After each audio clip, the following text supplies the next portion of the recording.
অভিযোগ আছে আওয়ামী শাসনামলে মুক্তিযুদ্ধকালে মানবতা বিরোধী অপরাধের দায়ে আন্তর্জাতিক অপরাধ ট্রাইব্যুনালের মাধ্যমে বিচারিক হত্যাকাণ্ডের শিকার হয় বিএনপি ও জামায়াতের কয়েকজন শীর্ষ নেতা।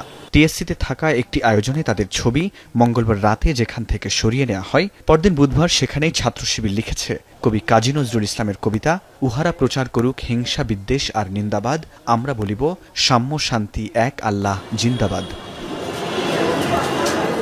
ঢাকা বিশ্ববিদ্যালয়ের টিএসসিতে বিশ্ববিদ্যালয় শাখা ছাত্র শিবিরের ৩ দিনব্যাপী আয়োজন ৩৬ জুলাই আমরা থামব না। এতে বিভিন্ন প্রদর্শনীর পাশাপাশি বিচারিক হত্যাকাণ্ড শিরোনামে নিজামী, সাইদি, কাদের মোল্লা, সালাউদ্দিন কাদের, মীর কাসেম, কামরুজ্জামান ও মুজাহিদের ছবি রাখা হলে কিছু বাম ছাত্র সংগঠন বিরোধিতা করে, সাথে গলা মেলায় ছাত্রদল ও গণতান্ত্রিক ছাত্র সংসদও। এতে সহিংসতা এড়াতে বিশ্ববিদ্যালয় প্রশাসন ছবিগুলো সরিয়ে নেয় মঙ্গলবার রাতেই।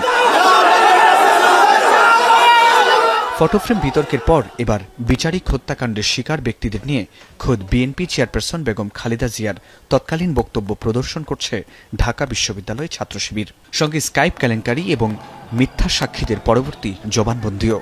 এই বিষয়টা অবিসংবাদিতভাবে প্রমাণিত যে এটা বিচারিক হত্যাকাণ্ড হয়েছে। মুক্তিযুদ্ধের যে ইস্যু, সেই ইস্যুতে কেউ তদন্ত করতে চাইলে, কেউ ফেয়ার ট্রায়াল করতে চাইলে আমরা অবশ্যই সেটাকে স্বাগত জানাই, কিন্তু এটাকে ইস্যু করে জুলাইয়ের যে একটা আয়োজন, এই আয়োজনকে থামিয়ে দেওয়ার চেষ্টা করতেছে।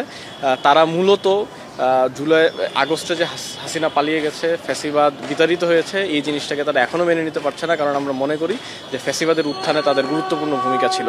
তাদের সেই রোলকে আড়াল করতেই তারা বরং মানুষের মনোযোগকে অন্যদিকে সরিয়ে দেওয়ার জন্য এই ধরনের কাজ করছে বলে আমরা মনে করি। বিগত সরকারের সময় গুমের অত্যাচারের করুণ চিত্র যেন দর্শনার্থীদের চোখ ভেজাচ্ছে। তারই পাশে থাকা ২৪-এর আন্দোলনের ছবিগুলো আবার যেন সাহস সঞ্চয়েও রাখছে ভূমিকা। এখানে আবার জুলাইয়ের সব স্লোগান মনে করিয়ে দেওয়ার আয়োজন। টিএসসির খোলা মাঠে দাঁড়িয়ে যেন আরেক গণভবন। ৫ আগস্ট জনরোষে ছিন্ন ভিন্ন স্বৈরাচারের সিংহাসন এখানেও। হাসিনা কি পালাই? তার মন্ত্রীদেরই বা কি অবস্থা? এসব চিত্র কার্টুনের মাধ্যমে ফুটে উঠেছে। ছাত্র শিবির যে আয়োজনটা করেছে, এটা আমার কাছে মনে হয় খুবই ভালো উদ্যোগ। কারণ জুলাইকে বাঁচিয়ে রাখতে যেই জিনিসগুলো তারা করছে, এগুলো আমার মনে হয় যে স্টুডেন্টদের মধ্যে খুবই পজিটিভ একটা ভাইব দিচ্ছে। আমার কাছে ওভারঅল যে আয়োজনটি, এটা অনেক বেশি ইউনিক মনে হয়েছে। তার কারণ বিগত যে ১৭ বছরে মানুষের উপর যে টর্চার করা, সেই টর্চারগুলো আসলে এখানে বিভিন্ন জায়গায় ফুটে উঠেছে। আমাদের জীবন যেহেতু ট্র্যাজিক কমেডি, আমরা এটাও ঠিক সেভাবেই দেখা হয়েছে। এখানে দেখানো হয়েছে আমরা আমাদের কষ্টের মধ্যেও আমরা যেভাবে হাল ধরে আছি, সেটা হয়তো বা কিছু কমেডির মাধ্যমেই হাল ধরে আছি। আমরা যে মুখে হাসি নিয়ে আমরা প্রতিবাদে নেমেছি, এই হাসি এবং কান্না উভয়ই এখানে উপস্থিত আছে। যেহেতু একটা স্বৈরাচারের পতন ঘটেছে, এখন এটা অবশ্যই একটা স্মৃতিগুলা জাগতেছে যে গত বছর কিভাবে কি হয়েছে না হয়েছে। আয়োজনটা নতুন, একেবারে নতুন, এটা নতুন কনসেপ্ট, এটা আমার কাছে খুব ভালো লাগছে। মেট্রো রেলের পাশে যেন আরেক রেল স্টেশন, যেখানে ঝকঝক শব্দে বিরামহীন চলছে ৩৬ জুলাই এক্সপ্রেস। যাত্রীরা যাত্রাপথে যেন স্মরণ করছেন জুলাইয়ের ৩৬ দিনে যারা শহীদ হয়েছেন তাদের। জুলাইয়ের স্পিরিট শেখাতে সন্তানদের এই চিত্রগুলো দেখাতে নিয়ে আসছেন অনেক অভিভাবকও। আমি গত বছরও গিয়েছিলাম, আর আমি এখানে এসেছি আব্বু আর আম্মুর সাথে।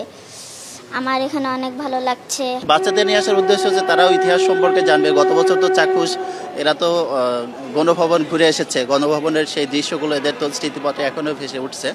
ওরা এটা আবার ছবিগুলো দেখে সেটাই আর কি ফিল করছে।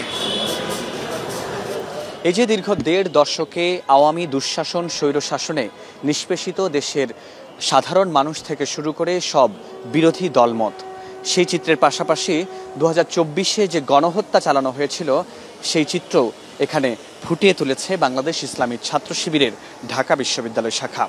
বিশ্ববিদ্যালয়ের শিক্ষার্থী সহ সাধারণ মানুষ যারাই এই আয়োজনে অংশ নিচ্ছেন, তারা বলছেন জুলাইকে বাঁচিয়ে রাখতে এমন আয়োজনের গুরুত্ব অপরিসীম।